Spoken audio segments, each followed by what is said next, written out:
नमस्कार दोस्तों, आप सभी का स्वागत है यूट्यूब चैनल ए स्क्वायर में। दोस्तों आज की वीडियो में हम चर्चा करेंगे 12 फरवरी का जो ऑनलाइन एग्ज़ाम हुआ आरआरबी एनटीपीसी का। उस एग्ज़ाम में जो फर्स्ट शिफ्ट में एग्ज़ाम हुआ है, उस एग्ज़ाम में जनरल अवेयरनेस करंट अफेयर्स के जितने भी क्वेश्चन पूछे गए थे, उस क्वेश्चन के बारे में हम इस वीडियो में चर्चा करेंगे। तो आप अंत तक बने रहिए इस वीडियो में। शुरू करते हैं। प्रश्न पहला था, ब्रह्मपुत्रा नदी का उद्गम स्थल कहाँ पर है? जो भारत की एक लंबी बड़ी नदियों में से एक है ब्रह्मपुत्रा नदी, और इसका उद्गम स्थल कहाँ पर है, ऐसा क्वेश्चन आया था। तो इसका सही आंसर है मानव सरोवर झील। ठीक है, ये तिब्बत में है, तो यहाँ पे ब्रह्मपुत्रा नदी का उद्गम स्थल है। अगला क्वेश्चन पूछा था, जब राष्ट्रपति तथा उपराष्ट्रपति अनुपस्थित होते हैं तो निम्नलिखित में से कौन राष्ट्रपति का कार्य करता है? दोस्तों किसी वजह से, किसी कारण से राष्ट्रपति तथा उपराष्ट्रपति दोनों ही अनुपस्थित होते हैं अपने कार्य से, तो राष्ट्रपति का कार्यभार किसके हाथ में आता है? तो इसका सही आंसर है सर्वोच्च न्यायालय के मुख्य न्यायाधीश। ठीक है, हमारे सर्वोच्च न्यायालय के मुख्य न्यायाधीश, इनके हाथ में राष्ट्रपति का कार्यभार सौंपा जाता है। तो इस समय भारत के सर्वोच्च न्यायालय के मुख्य न्यायाधीश है माननीय शरद चंद्र जी बोबड़े। ठीक है, शरद जी बोबड़े, ये जो महाराष्ट्र से बिलोंग करते हैं, और ये 47वें सर्वोच्च न्यायालय के मुख्य न्यायाधीश है। ठीक है, अगला क्वेश्चन है, स्कैनर किस प्रकार का डिवाइस है? ठीक है, स्कैनर आप जानते हैं कंप्यूटर से संबंधित है। ठीक है, तो ये जो डिवाइस है, डिवाइस किस प्रकार का डिवाइस है, ऐसा क्वेश्चन पूछा गया है। तो ये है इनपुट डिवाइस। ठीक है, स्कैनर जो है एक इनपुट डिवाइस है। हम ये स्कैनर के द्वारा कुछ भी इनपुट कंप्यूटर को इंफॉर्मेशन देते हैं तो वो हमें आउटपुट रिजल्ट देता है। ठीक है, तो स्कैनर इनपुट प्रकार का डिवाइस है। अगला क्वेश्चन पूछा था, बैंक दर क्या होता है? ठीक है, बैंक रेट क्या होता है, ऐसा क्वेश्चन भी पूछा था। ठीक है, तो बैंक रेट जो होता है, हमारा जो केंद्रीय बैंक है, कौन सा केंद्रीय बैंक है? RBI, reserve bank of India. ये जो हमारे जो व्यापारिक बैंक है, उन बैंकों को जो कर्ज प्रदान करता है, तो जो कर्ज प्रदान करता है, जिस दर से वो कर्ज प्रदान करता है, उस दर को क्या कहते हैं? बैंक रेट कहते हैं। ठीक है दोस्तों, तो अगला क्वेश्चन है हमारा, हाइपरमेट्रोपिया के लिए किस प्रकार का लेंस उपयोग में लाया जाता है? वे हाइपरमेट्रोपिया क्या है? ये दूरदृष्टि से संबंधित है। ठीक है, क्या है? हाइपरमेट्रोपिया के लिए किस प्रकार का लेंस उपयोग में लाया जाता है? तो हाइपरमेट्रोपिया के लिए इस प्रकार का लेंस उपयोग में लाया जाता है। और उत्तल लेंस और अवतल लेंस दो प्रकार है लेंस के। तो उत्तल लेंस हाइपरमेट्रोपिया यानी कि दूरदृष्टि, और जो अवतल लेंस है वो मायोपिया के लिए, ठीक है, उपयोग में लाया जाता है। हमारा अगला क्वेश्चन है, युग्मनज किस प्रकार का जीव है? ठीक है, युग्मनज किस प्रकार का जीव है? तो एकल पेशीय जीव, इसका सही आंसर है एकल पेशीय जीव। अगला सवाल ये भी पूछा था, इतिहास से संबंधित था, गांधी इरविन संधि पर किस गोलमेज सम्मेलन के दौरान हस्ताक्षर किए गए थे? ठीक है, ये जो गांधी इरविन संधि हुई थी 1931 में। ठीक है, महात्मा गांधी जी और लॉर्ड इरविन, ये जो वाइसराय थे भारत के, इन दोनों के बीच ये गांधी इरविन संधि हुई थी 1931 में। तो ये जो सम्मेलन, मतलब किस गोलमेज सम्मेलन के दौरान ये जो संधि हुई थी, ऐसा सवाल पूछा था। तो इसका सही आंसर है दूसरा गोलमेज सम्मेलन। ठीक है, दूसरा गोलमेज सम्मेलन जो लंदन में हुआ था, उस समय ये संधि हुई थी। ठीक है, अगला क्वेश्चन है, प्रधानमंत्री उज्ज्वला योजना किससे संबंधित है? सवाल ये पूछा है, प्रधानमंत्री उज्ज्वल योजना किससे संबंधित है? तो इसका सही आंसर है गरीबी रेखा से नीचे जो महिला है, उन महिलाओं को गैस कनेक्शन प्रदान करना। तो प्रधानमंत्री उज्ज्वला योजना का उद्देश्य क्या था? तो ये महिलाओं के लिए, जो गरीबी रेखा से नीचे रहते हैं, उन महिलाओं के लिए गैस कनेक्शन प्रदान करना, ये प्रधानमंत्री उज्ज्वल योजना का उद्देश्य था। ठीक है, तो अगला क्वेश्चन है, कर्नाटक में स्थित कैगा क्या है? कर्नाटक में स्थित जो कैगा है वो कैगा क्या है, ऐसा सवाल भी पूछा था। तो इसका सही आंसर है न्यूक्लियर पावर जनरेटर स्टेशन। ठीक है, यहाँ पे न्यूक्लियर रिएक्टर्स है जो कैगा है वो कर्नाटक में स्थित है। कहाँ पे है? उत्तर कन्नड़ जिला। ठीक है, तो वहाँ पर ये स्थित है, वो क्या है? न्यूक्लियर पावर जनरेटर स्टेशन है। अगला सवाल ये भी पूछा था कि गुरु शिखर कौन सी पर्वत श्रेणी की श्रृंखला में आता है? गुरु शिखर ये कौन सी पर्वत श्रेणी की श्रृंखला में आता है? ठीक है, तो ये अरवली, इसका सही आंसर है अरवली पर्वत श्रेणी श्रृंखला। अरवली पर्वत श्रेणी श्रृंखला का सबसे ऊंचा शिखर कौन सा है? गुरु शिखर है। तो ये आता है अरवली पर्वत श्रेणी में, और ये अरवली पर्वत श्रेणी कहाँ है? राजस्थान। ठीक है, अगला क्वेश्चन है हमारा, चक्रवात फानी, चक्रवात फानी किसके नाम पर रखा गया है? ठीक है, ये बीच में आया था चक्रवात फानी। ठीक है, तो आपको ध्यान में होगा। तो इसका जो नाम रखा है, ये नाम किसके नाम पर रखा गया है? तो इसका सही आंसर है सांप। ठीक है, और ये नाम किसने दिया था? बांग्लादेश ने। ठीक है, बांग्लादेश ने ये नाम दिया था।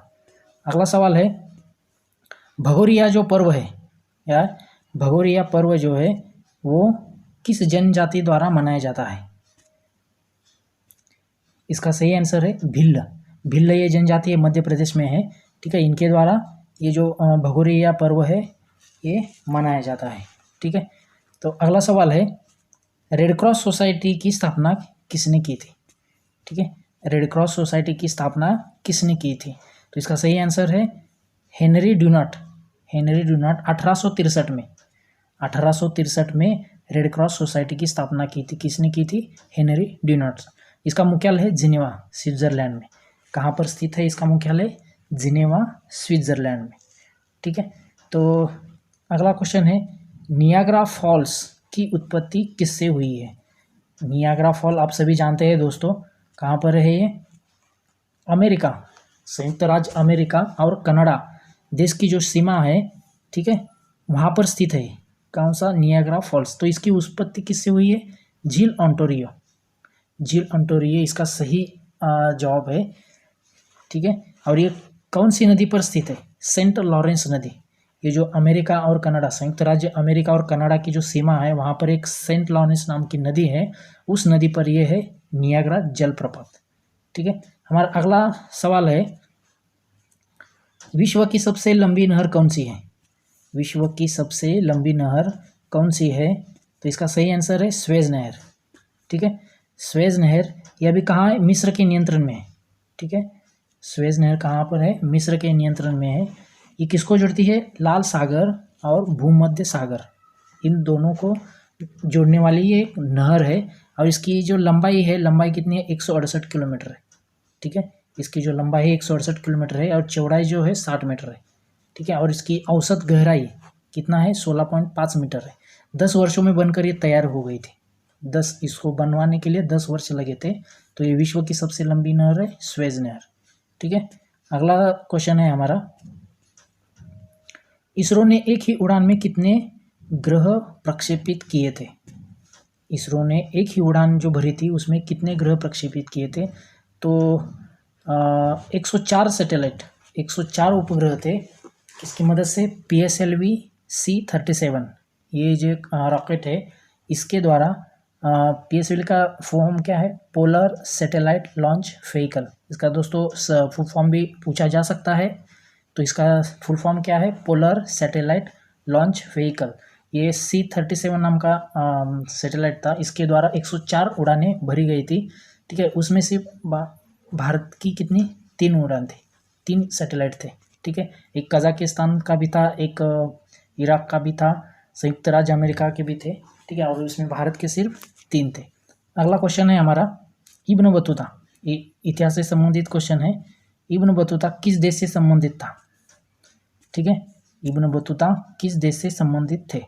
ठीक है, इब्न बतूता ये जो अरब यात्री था, विद्वान तथा लेखक भी था, तो उत्तर अफ्रीका के मोरक्को प्रदेश से, ठीक है, ये संबंधित थे। इनका पूरा नाम था मोहम्मद बिन अब्दुल्ला इब्न बतूता। ठीक है, और ये भारत में किसके शासनकाल में आया था? मोहम्मद बिन तुगलक। मोहम्मद बिन तुगलक इनके शासनकाल में ये भारत में आए थे। ठीक है, हमारा अगला सवाल है, आईसीसी विश्व कप 2019 का किस देश ने मेज़बान किया था? यानी आईसीसी विश्व कप, इंटरनेशनल क्रिकेट काउंसिल, इसका जो विश्व कप 2019 किस देश ने मेज़बान किया था, ऐसा भी सवाल पूछा था। इसका सही आंसर है इंग्लैंड और वेल्स। ठीक है, इंग्लैंड और वेल्स। तो इंग्लैंड और वेल्स में जो आईसीसी विश्व कप हुआ था, इसका फाइनल जो हुआ था इंग्लैंड और न्यूजीलैंड, इन दोनों के बीच हुआ था। तो इंग्लैंड ने फाइनल मैच में बाजी मारी थी और विश्व कप अपने नाम किया था। तो दोस्तों, आईसीसी का विश्व कप 2019 इंग्लैंड और वेल्स इन दोनों ने मिलकर मेज़बान किया था। तो आईसीसी क्या है? International cricket council. इसका हेड कहाँ है? दुबई में। ठीक है, दुबई में है। तो हमारा अगला सवाल है, संसद के 2 सत्रों के बीच अधिकतम अंतराल कितने महीने से अधिक नहीं हो सकता? संसद के जो 2 सत्र है, उनके बीच का जो अंतराल है वो कितने महीने से अधिक नहीं हो सकता है? इसका सही आंसर है 6 माह। ठीक है, 6 माह, इससे अधिक अंतराल नहीं हो सकता है। अगला सवाल था, अंतर्राष्ट्रीय श्रम संगठन का गठन कब हुआ है? अंतर्राष्ट्रीय श्रम संगठन, इसको इंटरनेशनल लेबर ऑर्गेनाइजेशन ऐसा भी कहते हैं। तो इसका जो गठन है 11 अप्रैल 1919 में, 11 अप्रैल 1919 में लीग ऑफ नेशंस के अंतर्गत हुआ था। कहाँ पर? इसका मुख्यालय है जिनीवा में। ठीक है, तो लीग ऑफ नेशंस के अंतर्गत 11 अप्रैल 1919 में इसका गठन हुआ था। अगला सवाल पूछा था, कंदरिया महादेव मंदिर कहाँ पर स्थित है? कंदरिया महादेव मंदिर है वो कहाँ पर है? छतरपुर जिला, मध्य प्रदेश में। ठीक है, ये खजरों जो है वहाँ पर ये स्थित है, छतरपुर जिला। ठीक है, तो मध्य प्रदेश से छतरपुर जिला जो है वहाँ पर ये कंदरिया महादेव मंदिर स्थित है। अगला सवाल है दोस्तों, बाल दिवस कब मनाया जाता है? बाल दिवस कब मनाया जाता है? इसका सही आंसर है 14 नवंबर। 14 नवंबर को बाल दिवस मनाया जाता है। और 14 नवंबर को हमारे प्रधानमंत्री, भारत देश के प्रथम प्रधानमंत्री पंडित जवाहरलाल नेहरू, इनका जन्मदिन है इस दिन को। तो इस दिन को बाल दिवस के रूप में मनाया जाता है। अगला सवाल है, साइमन कमीशन के समय भारत का वाइसराय कौन था? साइमन कमीशन जो 1927 में भारत में आया था, तो इस समय भारत का वाइसराय कौन था? तो लॉर्ड इरविन साइमन कमीशन के समय भारत का वाइसराय था। अगला सवाल ये भी पूछा था कि निम्नलिखित में से कौन मयूर सिंहासन को ले गया था? ईरान के सम्राट है ये नादिर शाह। इसका सही आंसर है नादिर शाह। ईरान के सम्राट रहे नादिर शाह। 1739 में इन्होंने भारत में आक्रमण किया था। 1739 में भारत पर आक्रमण किया था ईरान के सम्राट नादिर शाह ने। तो इन्होंने ये जो मयूर सिंहासन है, इसको तख्ते ताउस भी कहते हैं, पीकॉक थ्रोन भी कहते हैं। ठीक है, पीकॉक थ्रोन भी बोलते हैं इसको, तख्ते ताउस भी बोलते हैं। और जिसे बनवाया था किसने? बादशाह शाहजहां ने बनवाया था। ठीक है, इसका जो मयूर सिंहासन नाम इसलिए पड़ा था क्योंकि इसका जो पिछला हिस्सा है, इसमें 2 नाचते हुए मोर दिखाई देते थे, इसलिए इसको मयूर सिंहासन भी बोलते हैं। हमारा अगला सवाल है, इनमें से कौन ऑपरेटिंग सिस्टम नहीं है? इनमें से कौन सा ऑपरेटिंग सिस्टम नहीं है? पर्याय में थे लिनक्स, विंडोज़, MS वर्ड और एप्पल OS। तो इसमें लिनक्स ऑपरेटिंग सिस्टम है, विंडोज़ ऑपरेटिंग सिस्टम है, एप्पल OS ऑपरेटिंग सिस्टम है। और जो MS वर्ड है ये ऑपरेटिंग सिस्टम नहीं है, एक एप्लीकेशन, सॉफ्टवेयर एप्लीकेशन है जो हमारे जो डॉक्यूमेंट्स वर्ड से रिलेटेड इसमें हम काम कर सकते हैं। तो एक एप्लीकेशन सॉफ्टवेयर है। और जो लिनक्स, विंडोज़, एप्पल OS है ये ऑपरेटिंग सिस्टम है। ठीक है, हमारा अगला क्वेश्चन था, तीजन बाई को किस क्षेत्र में पद्म भूषण पुरस्कार दिया गया है? एक म्यूजिकल आर्टिस्ट थी दोस्तों, MUS, म्यूजिकल आर्टिस्ट, एक म्यूजिकल आर्टिस्ट है तीजन बाई। इनको कला क्षेत्र में पद्म भूषण पुरस्कार दिया था। और ये कहाँ से बिलोंग करती है? तो छत्तीसगढ़। ठीक है, छत्तीसगढ़ से बिलोंग करती है। इनको कला के क्षेत्र में जो योगदान दिया था उन्होंने, इनको पद्म भूषण पुरस्कार दिया था। तो इस प्रकार के क्वेश्चन दोस्तों पूछे जा रहे हैं, तो आप अच्छी तरह से तैयारी करके जाइए अपना जो भी आने वाला एग्ज़ाम में।